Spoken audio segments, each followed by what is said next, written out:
Alrighty. 4-day weekend, President's Day. Still came in, trained with the guys at 600. Was they all voted to train? I'm like, hey, I don't want to be here on my day off where I'm getting holiday PTO. So like, I'm technically being paid to not work today. Still gonna come in, volunteering my time for y'all. I prefer to not wake up at 4 a.m. So like, let's do 800 or 1000.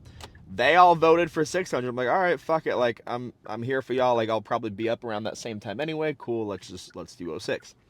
Get there this morning. Half the guys who voted for the 600 lift or the 600 run did not show up. The ones who did show up all voted for 8 or 10. Everyone was pissed. Why the fuck are we here at 6? I'm like, y'all take that up with your peers because your fucking democracy voted for this. I specifically said I don't want to be here. So this is all on y'all. But regardless, would have been up at the same time anyway. Most of the gyms here on post are closed today because it is a President's Day government holiday. So I had to venture out to a new gym, one of our 24-hour access ones on here. And there were so many fucking people there. Come on, truck. Yep. Turn signals are beneficial. I could have been going this entire time if it weren't for you. Complete side note there. Oh, you fuckers. 2 of you in a row with no blinker. Saw this meme that I reposted in my story. It was all about what's the dumbest idea that you have that would actually be like super beneficial. And someone's response was, if you don't have a blinker on, you can't turn. I'm a big fan of that. Your car physically will lock up and not let you turn unless you have a blinker on. I'm 100% for that because I fucking hate people, especially in the car. I very much believe that everyone is stupid, especially when we're in the car. Everyone is extremely stupid. But checked out that new gym. So many fucking people there. So I already had to adapt a lot of my exercises for the day to whatever stuff was at the gym. But then also, one guy, I was there for an hour and 20 minutes. There was a guy who was on the cable machine the entire time. Only 2 cable machines. So that means I had to continuously wait, change stuff around, move stuff around, edit exercises, all that to do that, which isn't a big deal. But I'm like, dude, get off the fucking cable machine. There's a full fucking gym in here. You can't hog one thing for an hour and 20. Fucking asshats. Getting to the real thing today. Got a few things to touch on, so I had to write down my ideas again because, I have a tendency to rant so much that I forget what I was saying and then just go on to a new rant. So, lessons learned from destroying my shoulder. I competed at U25 Nationals for the first time. It would have been in July of 2021. Competed, I think I got 11th or 12th place that year. 1 month later, it was exactly 4 weeks after. It was, I think June 25th I competed, and it was last week of July, first week of August. It was immediately after the very first cycle after Nationals. What on the docket for that day was a snatch double from blocks above the knee at 94%. That was 100 kilos at the time. First one, smooth as fucking butter. Also, I was coaching at the CrossFit gym at this time, running the high school sports performance program. So all the high school kids were there getting ready for the session that I was about to help coach immediately following my finishing lifting. First lift, money, absolutely just throwing my cock around, trying to show these high schoolers yeah, coach is still fucking got it. Sit your ass back down. You still got to listen to me because I can snatch double your fucking max deadlifts right now. So sit your ass down. Go for that second rep. My left elbow immediately buckles. That weight starts dropping down onto my head. And then my body's immediate reaction is save your brain, fuck the rest of your body, which is a very good instinct to have. So then my left shoulder gives out to then save my skull so the bar doesn't give me a concussion. And as a result, I broke off an entire piece of bone from the back of my femoral head. I had an 80% tear of my infraspinatus, one of my rotator cuff muscles. I had a subluxation of the shoulder, so not a full dislocation, but a partial subluxation. And then a 10 nanometer tear in the front of my shoulder labrum. So a slap injury is what it's called, superior labrum anterior posterior, I believe is what the slap stands for, but it was a tear in the superior anterior portion of the labrum. Extremely common in young athletes and extremely common in older folks. So typically it happens from receiving a load on an outstretched arm, which is exactly what happened to me in the snatch. So long story short, got fucked up, asked the chiropractor, asked a couple other coaches, hey, can you like pop this back in for me? Like, no, can't do that. We got to take you to the fucking hospital. I'm like, I'm not going to the fucking hospital. Like, all my guys here, no, fuck that. Popped it back in myself, finished my accessories, some of which being overhead accessories, which was very fucking stupid. Was good for the day, still had full range of motion. Very next day, could not move it. Like, it was completely limp. Long story short, got surgery in September. By January, I was back into full-time weightlifting prep. I competed at that very next nationals. Did much worse, went a whole weight class up, total I think 10 kilos less, still got like 13th. But regardless, did not do very well. Either way though, I had a coming off of a complete shoulder like explosion. Had surgery. After it was about 3 or 4 months post-op, I was back to full training. So going from there, I've got 3 lessons that I took away from that. I think, like, honestly, the injury was a godsend. Like, I'm glad I had the injury. Made me a much better coach. And like I've said before, I get asked all the time, oh, why don't you still compete? Like, one, it is the shoulder, but I have always been a much better coach than I have been an athlete in every single regard. Like, I was never that fucking athletic or strong. Still, I'm not that athletic or strong, but I have always been a much better coach than I have an athlete. That injury made me a better coach. So we're already 7.5 minutes in. So the first one is that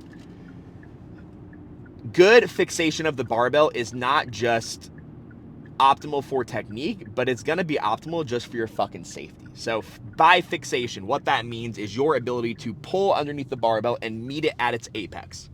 So if we bring it back to high school physics, when an object, you throw it up in the air, it goes up at that top point, then it comes back down. At its very top point, that is its apex, the object there has absolutely zero velocity. So at its very apex, that moment right before it falls back down, it's not moving. There's zero velocity, zero acceleration to it. Nothing is happening on it. So at that point, the object is completely weightless. Now, if you do a little critical thinking here, if we can fixate the barbell, if we can punch under that barbell when it is weightless, we can become one with that barbell, and gravity is now not acting on the barbell, pushing it down. If we let that bar fall even an inch or two, it now has acceleration by gravity acting upon it. So that's 9.8 meters per second cubed, meters per second squared, I think it's cubed. Regardless, you have a lot of gravity now acting on that barbell. So your barbell that you pulled off the ground at 100 kilos now weighs more because gravity has acted upon it. Acceleration is now acting upon it, and it is now falling faster. Therefore, it is a heavier weight than what you picked up off the ground. So technique-wise, we want to fixate and punch out that barbell at its apex, at its point of motionless, at its point of zero velocity, zero acceleration, at its unweighted point.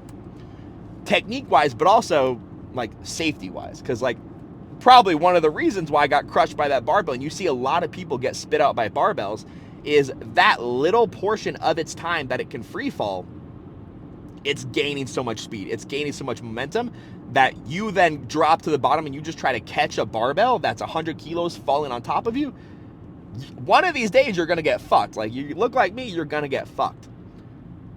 So we not only want to fixate the barbell out of optimal technique, but just a matter of like, hey, like, this is probably a safer position. So first lesson there is fixation is a multifaceted thing a reason why we want to do that. There's a couple reasons why we want to do that. Safety, technique, all of that jazz. So one of our biggest focuses should be doing our best to fixate, to punch under that barbell at its apex. Sometimes its apex, when it's a lighter weight, may be at your skull. Sometimes its apex may only be your belly button. That's why we need to very much practice all the time pulling to that barbell and meeting the barbell right where it's at so that we can be in that best and strongest position.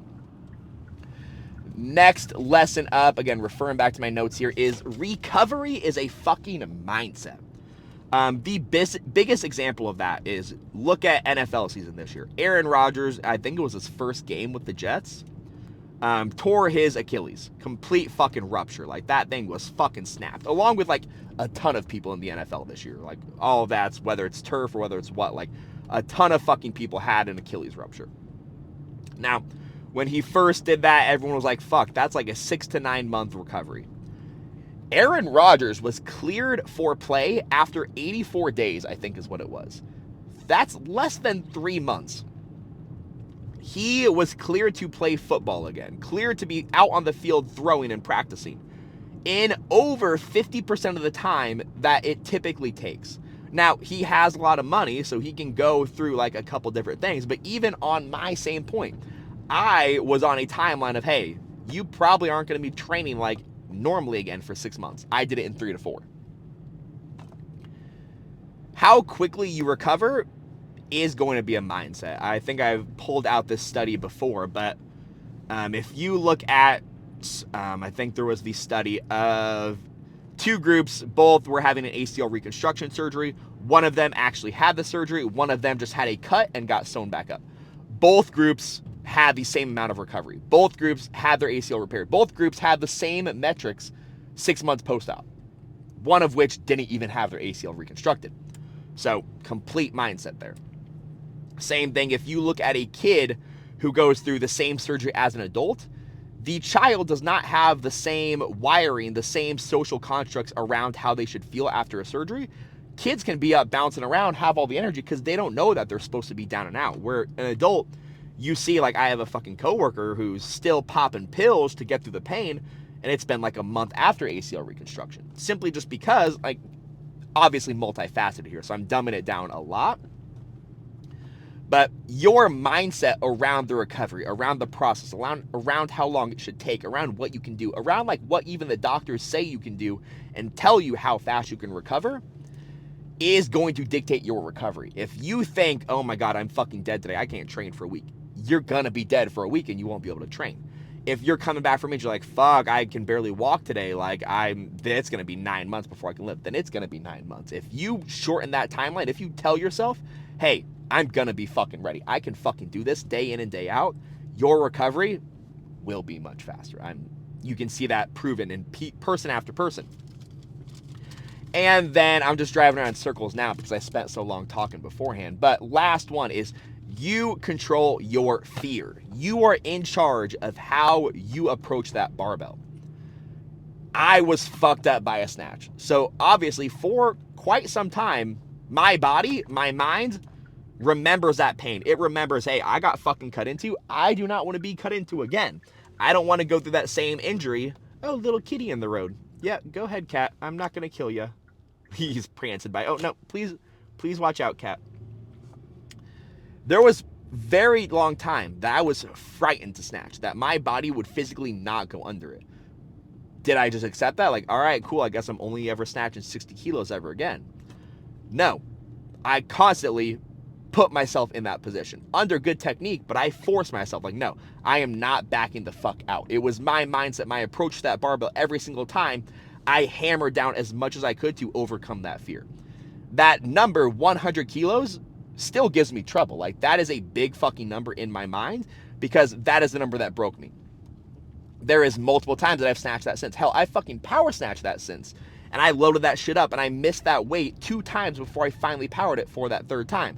Just because there is still so much behind that number. So your fear is completely dictated by what you give to it. So the more and more I gave into that fear, the more and more I put pressure around that number, the harder it was going to be to come back and hit that number. If I just completely separated myself from that number, from that fear, that's when I was finally able to go back and continuously hit 100 over and over again, 100 plus.